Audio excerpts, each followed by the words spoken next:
What is up, guys? It is the Citrus Panda here today, and today I'm coming at you with a review for episode 2 of My Hero Academia.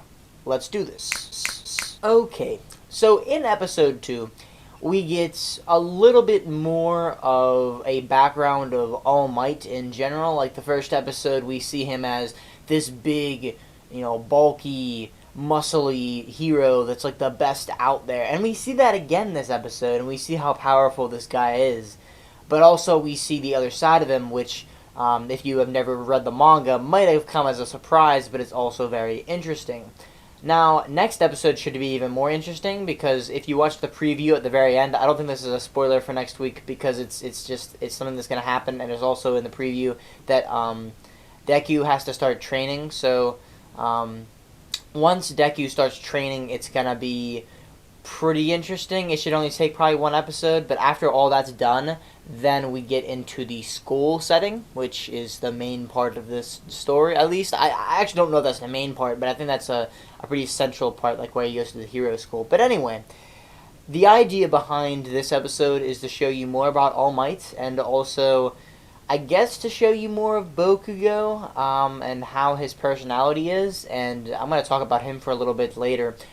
Essentially, All Might is actually not this ridiculously strong guy that you think he is. So apparently he was in a fight with somebody who wasn't actually publicized that he was in a fight with, because, the heroes basically broadcast what's happening to the world and stuff like that. So whenever fights happen, that's how they get famous. But this one was not publicized at all, and All Might actually took a lot of damage, I guess, from him.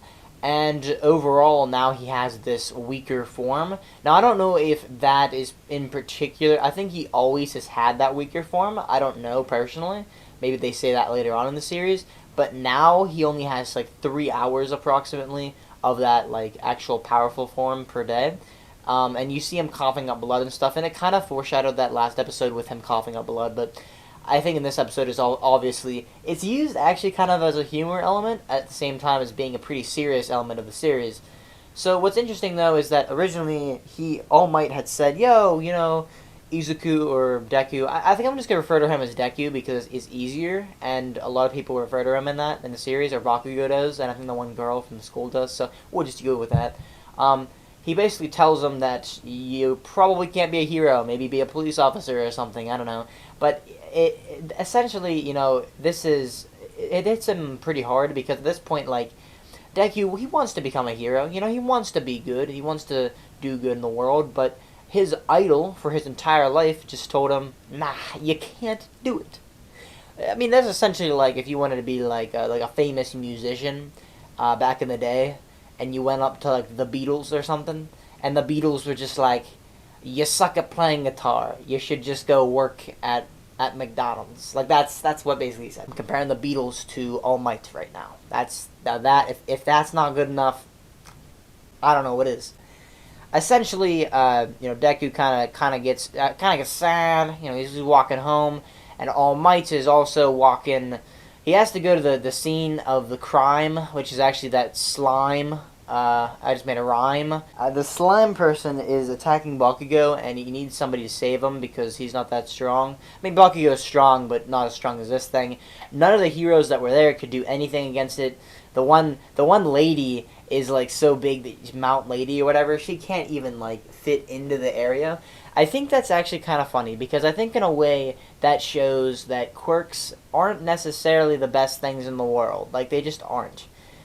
The thing is that you were born with a specific quirk, most likely, and if that one's not actually usable in the situation that you're in, then it's not useful at all, and then you just run into these situations where you cannot use it in the situation. The one guy, the tree guy that uses the roots and whatnot, since Bakugo is literally just exploding with fire and stuff, that honestly probably hurt the heroes more than it helped them, although Bakugo probably had to do that to hold off from being killed. But the tree guy couldn't even get close to him because he would catch on fire, and nobody could really do anything until All Might came. And eventually, Deku actually tried to save, he went in to try to save him, which is an interesting trait, because I guess, and even All Might addressed it at the end, that a lot of the heroes from that you hear about their stories from like when they were in their school days or whatever.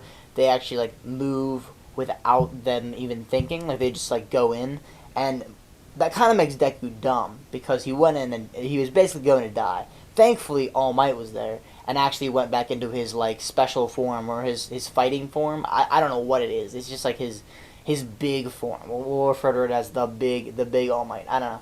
Anyway, inspired by Deku's confidence, I guess, this guy charges in and punches him with his right fist, and this thing just like disintegrates into like 100 pieces. And apparently, All Might's punch was so ridiculously strong that it like created clouds and it started raining. So very crazy episode as far as showing how strong All Might actually is, and also the fact that it kind of developed, I guess, Deku a little bit more as a character. You know, he has the traits of a hero. Also, Bakugo at the very end, he is kind of odd because he is one of those people that don't want help from anybody, but I feel like he needs help from a lot of people, and it just doesn't work out very well because usually if you're a hero, you might work in a team or something. Bakugo's very prideful. He has a lot of pride, in my opinion. I could also see possibly him becoming like the Sasuke. I'm comparing Naruto right now, but I could definitely see him pulling like a Sasuke and like leaving behind the heroes and becoming bad or something. Which I don't know. I mean, it could happen, but I don't know. At the end of the day, I thought this episode was pretty good. It showed us a lot more about All Might as a character, and it set up the actual stage for Deku becoming a hero. Because All Might was inspired by him, and it was like, yeah, you deserve to be, you can definitely be a hero, and next episode, he will become, well, he'll start his journey. Another thing to note here is that at the end of this episode, Deku is actually narrating. It leads me to believe that, like, Deku, I mean, he did say this is the start of the story about how I became the greatest hero, and there was also narration from him at the beginning of last episode, I believe, or maybe it was at the end, or maybe both.